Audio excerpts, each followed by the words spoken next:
Porque o governo congelou bilhões de reais do orçamento e por isso teve que aumentar a alíquota do IOF. Vamos tentar entender?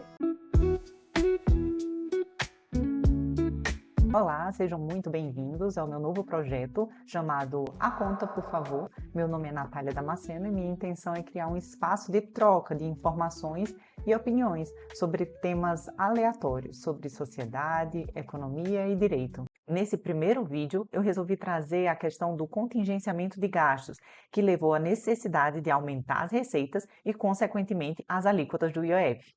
A ideia é esquematizar a discussão em 4 pontos que vão ser divididos em 2 vídeos. Neste primeiro vídeo, a gente conversa sobre o congelamento dos gastos públicos, suas causas e consequências e as alternativas à disposição do governo.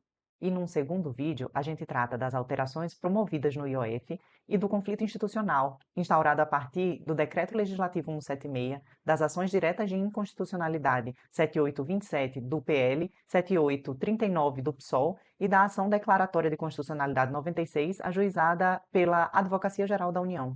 No dia 30 de maio, o governo anunciou o congelamento de 31,3 bilhões no orçamento de 2025, sendo 10,6 bilhões em bloqueios e 20,7 bilhões em contingenciamentos. Segundo os jornalistas do UOL, isso seria algo indiscutivelmente positivo. Ele deu a primeira notícia que era boa, do congelamento de despesas, muito acima do que o mercado esperava. O governo entregou 31 bilhões de reais. Que o governo federal e a equipe econômica estão anunciando neste momento a contenção total de despesas em 2025 de 31 bilhões e 300 milhões de reais. Como se o corte das despesas da União não afetasse em nada a população brasileira. E aqui é importante o parêntese. Apesar de a gente concordar que os gastos públicos devem ser enxugados sempre que possível, a questão não parece ser tão simples, já que essas despesas vão fazer falta em setores como infraestrutura, agricultura, transportes, saúde e educação. Por exemplo, no setor do agronegócio, que vem contribuindo muito para o aumento do PIB, o contingenciamento do Ministério da Agricultura pode afetar o seguro à lavoura, a assistência técnica e, inclusive, os investimentos direcionados àquele Plano Safra. A ANAC anunciou que teria que suspender os exames para obtenção de licenças e habilitações, a certificação de novas empresas e tecnologias aeronáuticas, além de reduzir até 60% da supervisão e inspeção da conformidade de requisitos mínimos de segurança das operações. Já a ANP teria que suspender o programa de monitoramento da qualidade dos combustíveis. A ANA, a Agência Nacional de Águas, teria que suspender a rede hidrometeorológica nacional. Então, um congelamento de gastos absolutamente não é positivo, como pareceu expressar o mercado por meio dos jornalistas.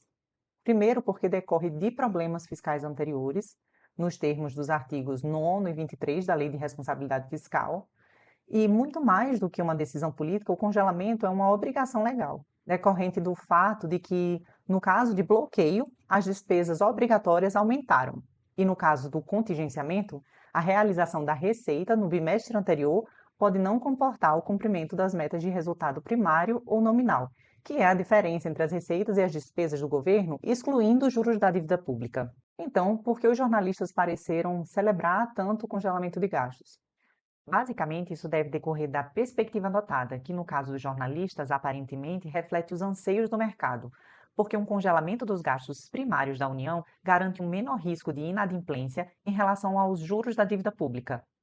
E isso até pode ser bom para a população, desde que faça com que a nota de crédito do país aumente, diminuindo o valor do risco cobrado nas dívidas e que efetivamente atraia investimentos. Ou seja, com uma maior garantia de pagamento da dívida pública, em tese, os investidores aceitariam emprestar dinheiro ao país cobrando juros menores. No entanto, isso precisa ser sopesado com todas as demais variantes. Além disso, ao contrário do que muita gente pode imaginar, no Brasil a redução ou aumento das despesas da União não depende apenas de uma diretriz do Poder Executivo, ou seja, do presidente. Olha só, segundo o relatório divulgado em 2024, pelo Instituto de Estudos Socioeconômicos, as emendas parlamentares, ou seja, as despesas orçamentárias que vêm diretamente dos representantes do Poder Legislativo, representam 27% das receitas discricionárias da União. A gente pode pensar que, então, 70% das despesas discricionárias são decididas pelo Executivo, mas isso não é bem assim. O Congresso Nacional, ao exercer sua função legislativa, também poderá criar despesas e ocupar o orçamento federal. Esse é justamente um dos argumentos do governo sobre a impossibilidade de cumprir as metas de resultado primário deste ano. Isso porque, em dezembro de 2024, ao analisar o projeto de lei que consolida o marco legal das usinas eólicas, o Congresso Nacional aprovou uma série de emendas chamadas de jabutis, por preverem despesas alheias ao tema. O Congresso obrigou o Brasil a manter usinas de carvão, e isso custará 21 bilhões de reais por ano. E você vai pagar na conta de luz, o que representa um impacto tarifário médio da ordem de 7,5%. Esses jabutis foram objeto de conflito entre os poderes, tendo sido vetados pelo presidente da República, mas o veto foi derrubado em junho deste ano. Diante desse cenário de pressão e disputa pelo orçamento público, apesar de muita gente entender ser muito mais fácil gerir um país quando o executivo controla mais os gastos da máquina, enquanto isso não muda, atualmente existem duas medidas que podem ser tomadas pelo governo: a captação externa de recursos via endividamento e contingenciamento e redução de despesas. E olha o detalhe, diferente do bloqueio dos 10,6 bilhões, o contingenciamento de 20,7 bilhões é reversível, se o governo conseguir aumentar a receita necessária. E é nesse ponto que nosso voto nos representantes vai fazer a diferença, porque a escolha sobre o que será mantido e o que será desativado vai depender de escolhas políticas e, claro, da aptidão de nossos representantes em atuarem de acordo com as promessas da campanha e dos próprios interesses coletivos e individuais que são encampados.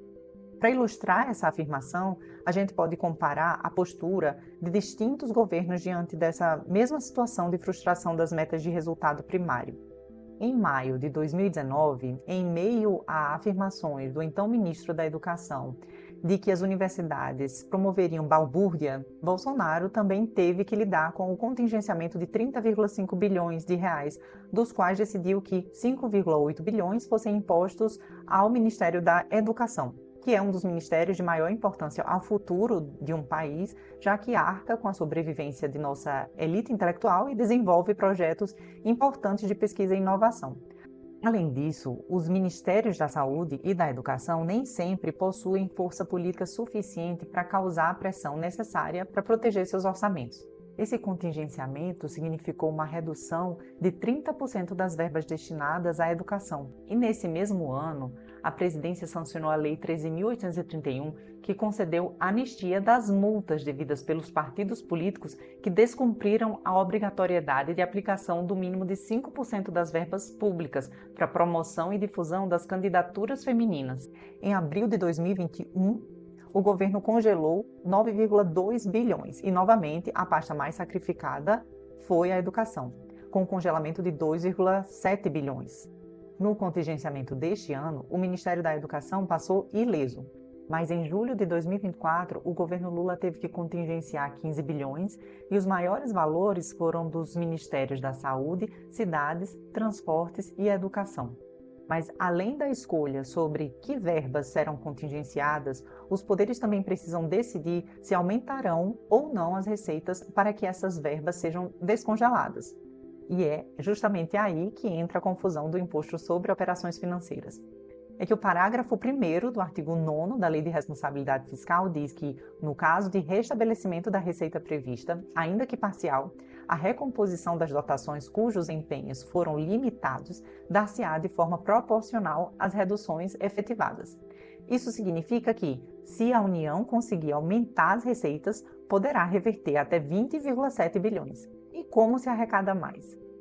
Criando novos tributos, como o imposto sobre grandes fortunas ou aumentando a alíquota ou base de cálculo dos tributos já existentes.